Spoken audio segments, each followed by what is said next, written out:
As the man of God was sharing a series of visions with us, this is what he said about the United States. In the United States, I listen to you. The Lord said they must pray, for the airspace is invaded. He says this 2025 we must cover the airspace for many spirits. They are in the air and they want to kill many lives. Are you listening to me? 19 days after the prophecy, we see terrible aircraft crash. Let us continue to pray as we see a continuous recurring of this event. More details are emerging following the deadly passenger plane and helicopter collision in Washington, D.C. that's said to have killed all on board. Without knowing any of the detail, US President Donald Trump has already pointed the finger at what he believes to be human error. Our US correspondent Catherine Firkin is there. Despair and heartbreak on the Potomac River as the rescue operation turned to recovery. At this point, we don't believe there are any survivors from this accident. Authorities confirming the worst. All 64 passengers and crew on board American Airlines Flight 5342 and 3 soldiers on board a military helicopter have perished. This was a dark and excruciating night in our nation's capital and in our nation's history. For the loved ones of victims, an unimaginable loss. We loved him. We're so proud of him. We're going to miss him so much. Douglas Lane has lost his son Spencer, a competitive figure skater with dreams of making the Olympics, and his wife Christine, who he described as a beautiful, creative person. Whatever, she just was one of those people that could kind of plug in anywhere and just connect with people. But as family and friends begin to grieve, authorities want answers. We will look at all the humans that were involved in this accident. Again, we will look at the aircraft, we will look at the helicopter, we will look at the environment. President Trump went a step further. The FAA is actively recruiting workers who suffer severe intellectual disabilities, psychiatric problems, and other mental and physical conditions. He blamed diversity hiring policies for the accident, suggesting at least some of the cause of this horrific tragedy must be human error. And Catherine joins us now from DC. Divers have been called off. Good afternoon, Narada. Yeah, we've recently learned that divers have managed to recover the bodies of around 40 victims involved in this horrific incident, but they have now stopped their search efforts because they don't believe they're going to be able to find any more people until the wreckage of both the plane and the helicopter are removed from the water. That, of course, could take some time and could involve some pretty heavy equipment, but authorities certainly believe more victims may still be trapped, particularly in the wreckage of the plane. Now, unfortunately, we're also hearing tonight that they fear they may not be able to account for every single victim, and that's because of the high impact of this collision and the effect of that massive fireball that we saw on impact. So unfortunately, that is terrible news for families. But having said that, investigators certainly say they are going to remain on site and they will have answers. They're going to work out why this accident happened, and more importantly, they are going to make sure that this doesn't happen again. Now, they have made some progress on that front.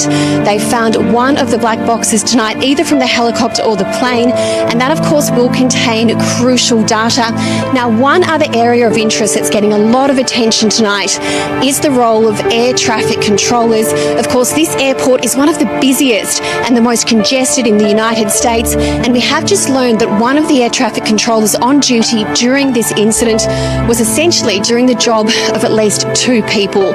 Whether that contributed to the crash, we don't yet know, but Nerelda, that's certainly something authorities are going to look into, and we are expecting a preliminary report into this crash to be handed down within about 30 days. Later again in the month of February, we see other incidents that happened in the US, that this is indeed a recurring event. To happen on this aircraft, that takes a lot of force or some type of major mechanical failure. According to the Federal Aviation Administration, the Learjet 35A was coming in from Austin around 2:45 p.m. on Monday when the jet veered off the runway at the Scottsdale Municipal Airport. The aircraft crashed into a Gulfstream 200 business jet on the ramp. Investigators say the landing gear failed, causing the crash that killed 1 person and injured 3. This type of landing gear has been flying for many, many years, and so to have a failure like this, especially one to be sheared off, there's going to be, a lot that's going to be looked into by the NTSB. when they investigate this accident.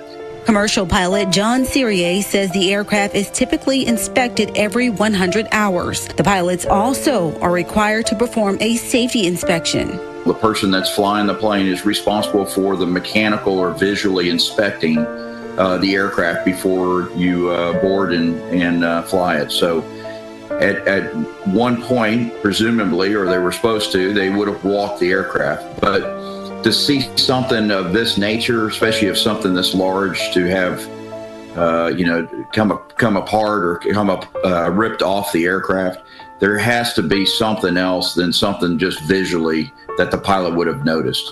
There have been 4 deadly aircraft collisions across the country within the last month and nearly 85 deaths. And so obviously when you do have back-to-back fatal accidents, and especially the horrific one that happened in Washington, D.C., it's going to get people's attention. So other accidents like this, though uncommon, they do happen, and it's just causing people to be concerned. It's sad and feel for the family, especially those that lost their lives in this accident.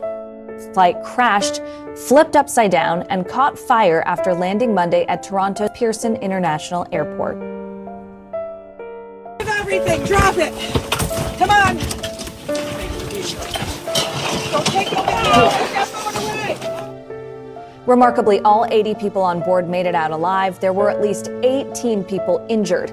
Listen to this exchange between air traffic control and a medevac pilot just moments after impact. Where's the crash? It's on runway 23, right at threshold, right at this intersection there, 23 and 15 left. On Lifeflight 1 medevac, just so you are, there's people outside walking around the aircraft there. Yeah, we've got it. The aircraft there's upside down and burning. When the plane came to rest, buckled passengers found themselves hanging upside down. At least one wing of the aircraft torn off, the plane on fire. It was mass chaos. I was upside down. The lady next to me was upside down.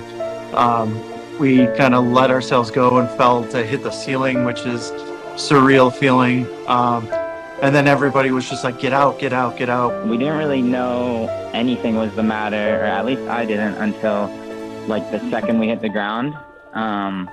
There was no like real indication of anything, and then we hit the ground and we were sideways, and then we were upside down, hanging like bats.